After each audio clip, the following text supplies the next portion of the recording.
శ్రీమాత్రే నమః. మీకు తెలుసా, విల్ స్మిత్ ఒక కన్ఫర్మ్డ్ క్రిస్టియన్ కాకపోయినా భారతదేశం ప్రయాణములో అతను భగవద్గీత పదాలకు, గంగా హారతికి గంభీరంగా ఆసక్తి చూపాడు. అతను హరిద్వార్లో రుద్రాభిషేకం, గంగాహారతి చేసి అనేక భాష్యముల భావాలను ఆస్వాదించాడు.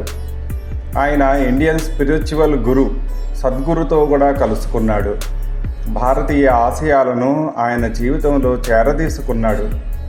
ఇతను అభిభావకుడా కాదు, కానీ భారతీయ జ్ఞానం, దార్శనికతను తన గుండెల్లో చిరస్థాయిగా నిలుపుకున్న నిజమైన శ్రద్ధ గల వ్యక్తి అంటే అతడే.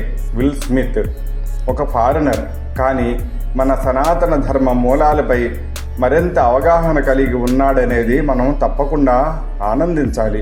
విదేశీయులే మన ధర్మం మీద ఇంత అభిమానం చూపుతుంటే వారిని మనం తప్పక అనుసరిద్దాం. మన ధర్మాన్ని మనమే కలిసికట్టుగా కాపాడుకుందాం. ఇటువంటి నవ భావోద్వేగం, శక్తి పోకడల కోసం మా ఛానల్ దేవీ మార్గంను సబ్స్క్రైబ్ చేయండి. సర్వే జనా సుఖినో భవ. మా ఛానల్ ను సబ్స్క్రైబ్ చేయండి, మా వీడియోలను లైక్ చేయండి మరియు మీ ఫ్రెండ్స్ కి షేర్ చేయండి.